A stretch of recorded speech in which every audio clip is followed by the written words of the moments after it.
Gucci seen you on YouTube, reached out to you. How did you feel when he reached out to you? Was you fucked up? Did you believe it? Or you thought it was a fake account? Yeah, I ain't believe it at all. Look at my phone. I said, hell no, I wake up, I get all the way up. Look at my phone again. He text me again. He was like, what's up? I text back right there. I was like, what's chopping? He was like, man, I'm rocking with your music, home. You too hard. I instantly put my clothes on, leave. I go to the house. I wake Pops up. You know, this my manager. Hell no, this ain't real. Right. I wake him up. I show him. He couldn't believe he done there sweating. He get to sweat. So look, he sent me his number. He said, FaceTime me. I FaceTime him from there. We talked about like 5 hours. And it was up from there. And now fucking twin sister, mama's cousin. And if one of those, was it 9 guys altogether, 7 guys? How many guys was it altogether? I believe it was 9. Yeah, I believe it was 9 guys. It was Pooh Shiesty, his dad, Big 30, and 6 other guys, right? Right. If one of them turns and says the entire story from beginning to end, good luck. Good luck with that. Which is highly likely. Highly likely. Because here's the thing. Well, Pooh Shiesty's dad's already a cooperator. Really? Pooh Shiesty's dad's a rat. Whack 100 dropped the paperwork. I validated that shit. Oh. Pooh Shiesty's dad went to the feds and got a 5K1 motion for agreeing to cooperate now and in the future on future cases. Oh. You think his father's gonna do it? No. It's gonna be a Queso and Queso's dad 2.0. Nah, I thought I was just printing some. I didn't know my son was gonna pull that out. I didn't know he was gonna do all that shit. Pooh Shiesty's dad really ain't do nothing but stand there. He ain't pull out a. Well, right, but according to the paperwork, Pooh Shiesty put a to Gucci's head, made him sign, handed the contract to his dad, and his dad said, oh, it's missing a date. Gave it back to Gucci with the still brandished and had him sign. You can't say, I had nothing to do with it. No, he can You're say. in the room with getting pulled out. Your Honor, Gucci was under duress. I was under duress. I didn't know my son was gonna pull that big. He can run it the same fucking way. Literally the same way. Homie, he pulled a out all of us in the room himself. We didn't know he was gonna do that. It's the same shit. Man, his dad's old, bro. You think he's about to sit down for 30? That's a life sentence. It's over with. He ain't gonna do that. He already cooperated in a previous case. What, he gonna hit a federal pen with the paperwork that he has on him? He ain't gonna do that. If he out there, I gotta agree with that. When he get off work and he out there shooking and jamming and bamming and jamming and coming up and then something happen and he tell, I don't care about that 16-hour shift you just put in all that and got them taxes deducted from all that. Nah, nigga, your ass is a rat. That's just it.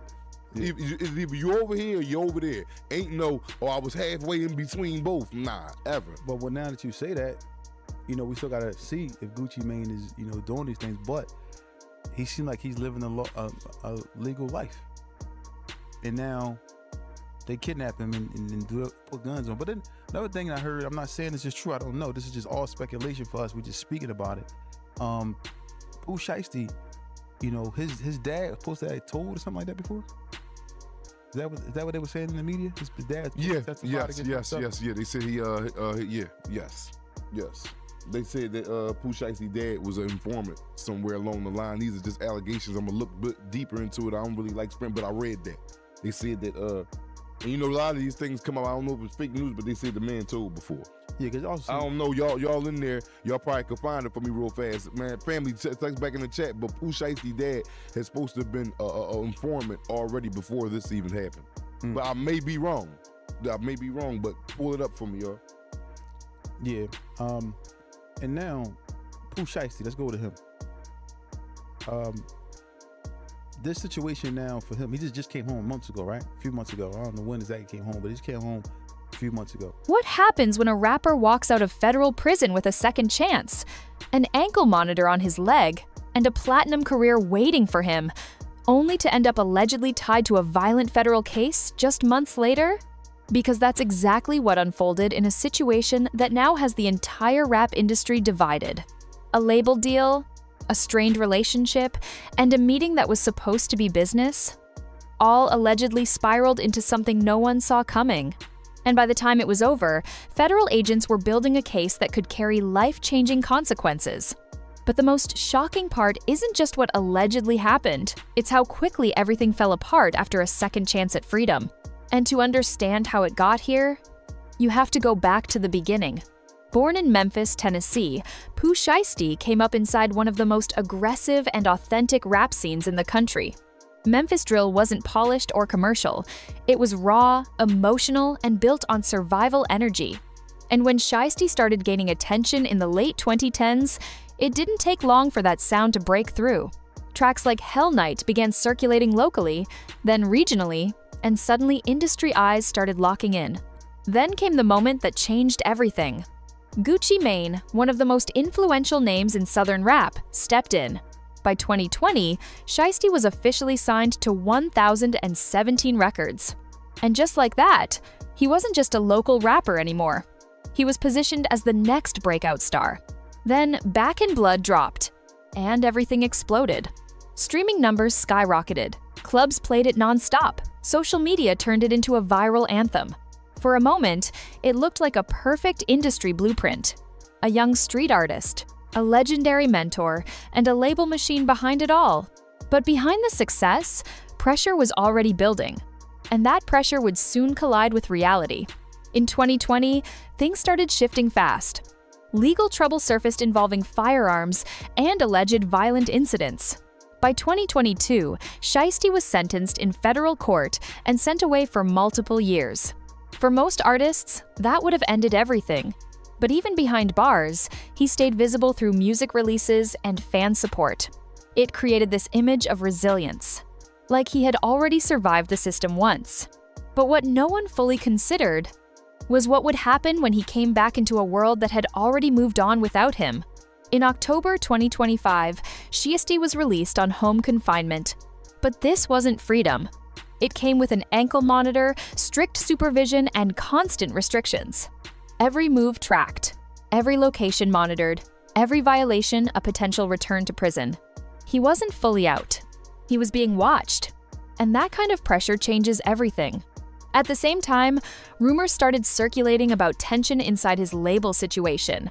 Whispers of dissatisfaction with contracts, money disputes, creative restrictions, and alleged interest from other major labels trying to pull him away.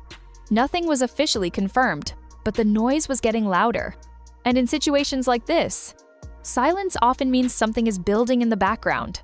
According to multiple unverified reports and industry chatter, frustration inside the 1017 situation had been growing. Some sources claimed it was about money splits. Others pointed to creative control. And some even suggested outside industry figures were showing interest in buying out contracts. But what makes this story stand out isn't just the business tension.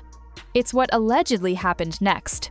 Instead of going fully through legal channels, things reportedly began shifting into personal territory. And that shift is where everything starts to spiral. In January 2026, a meeting was arranged in Dallas at a recording studio. On the surface, it was supposed to be a business conversation, a discussion about contracts, releases, future plans. People from both sides were present. At first, everything looked normal. People were waiting, drinks were shared, music was playing in the background. Nothing suggested anything was wrong. But behind the scenes, tension was already in the air. And what no one realized was that this meeting would allegedly turn into something far more serious than a negotiation. Inside the studio, conversations shifted from business to confrontation. Contract paperwork was reportedly brought out and presented. At that point, things allegedly began escalating quickly. Voices raised, agreements rejected, frustration boiling over, and according to allegations in federal filings, a firearm was introduced during the confrontation. From there, the situation allegedly turned chaotic. Valuables were taken, people in the room were allegedly threatened, and multiple individuals became involved in what prosecutors later described as a coordinated incident. The energy of a business meeting disappeared completely, and what was left was chaos. But the worst part wasn't what happened inside the room. It was what happened after everyone left. because by the time the group separated, the evidence trail was already forming. GPS data from an ankle monitor, cell phone location tracking, surveillance cameras across multiple locations, license plate readers tracking vehicles, and even social media posts allegedly showing stolen items. To make things even more damaging, an AirTag reportedly placed inside stolen property helped track movement in real time. Piece by piece, investigators were building a complete timeline. And it wasn't just one or two people involved. It was multiple defendants allegedly tied to the same coordinated event, and by the time investigators connected the dots, the situation had already expanded far beyond a single incident. What started as whispers of tension and behind-the-scenes conflict quickly turned into a full federal investigation involving multiple jurisdictions, multiple arrests, and a long paper trail that law enforcement was reportedly able to piece together step by step. Within months, federal raids were executed across several states at the same time. The timing wasn't random. It reflected a coordinated sweep based on months of surveillance, digital evidence, and witness statements. When the arrests finally came, they came fast. No warning, no buildup, just simultaneous takedowns designed to prevent anyone from disappearing or coordinating responses. Among those arrested were Shiesty, his father, and several alleged associates. That detail alone intensified public attention because it wasn't just an individual case anymore. It was now being framed as a wider group conspiracy investigation. The charge brought forward was serious at the federal level: conspiracy to commit kidnapping.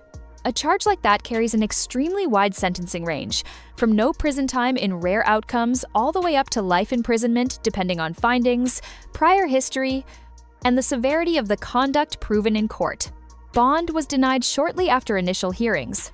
The judges involved reportedly pointed to multiple factors when making that decision: the seriousness of the allegations, the volume of evidence already presented by prosecutors, and the fact that the alleged events occurred while Shiesty was already on supervised release.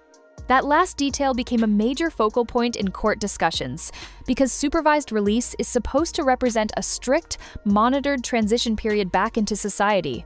Any alleged violation during that time is treated as a major aggravating factor. In the court's view, that context didn't just raise concerns about one decision, it raised questions about judgment and compliance overall. It suggested not just a single lapse, but what prosecutors could argue was a pattern of ignoring legal boundaries while already under federal oversight. That distinction is often critical in sentencing considerations, especially in federal cases where guideline calculations and prior conduct weigh heavily on outcomes. As news of the arrest spread, the rap industry and fan communities split into competing narratives almost immediately. One side framed the situation as a tragic breakdown of loyalty, business pressure, and mentor-protege dynamics gone wrong. In that interpretation, everything stemmed from contracts, money disputes, and emotional decisions made under pressure. The other side saw it as a cautionary example of what happens when street decision-making collides with high-level business deals and federal supervision conditions. Gucci Mane responded in his own way through music, releasing a track that many listeners interpreted as directly addressing the situation, though without naming anyone explicitly. The lyrics fueled even more debate, with some seeing it as a warning, others as a defense of his position, and many treating it as part of an ongoing public narrative between the two sides. Meanwhile, social media became its own battleground. Rumors spread faster than verified facts, with exaggerated claims and completely unconfirmed stories circulating widely. Some posts blurred real court details with speculation, while others prioritized shock value over accuracy. That wave of misinformation made it increasingly difficult for casual observers to distinguish between what was actually filed in court documents and what was being invented for engagement.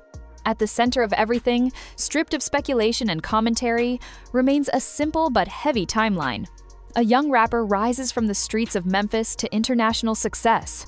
He signs a major record deal that transforms his career. He then serves time in federal prison, stepping away from the spotlight at his peak. And finally, he returns with a second chance, one that, instead of resetting his life, allegedly places him back in the middle of a federal case that could define everything that comes next. And within months, he's allegedly connected to a federal case that could define the rest of his life. Whatever the final legal outcome becomes, the pattern is already clear. One moment of pressure, one decision under stress, and everything changes. So the real question isn't just what allegedly happened in that studio. It's something bigger. How many careers, chances, and futures get lost when emotion, ego, and business collide in the wrong environment? And more importantly, could any of this have been avoided if the decisions were made at a table instead of in the middle of chaos?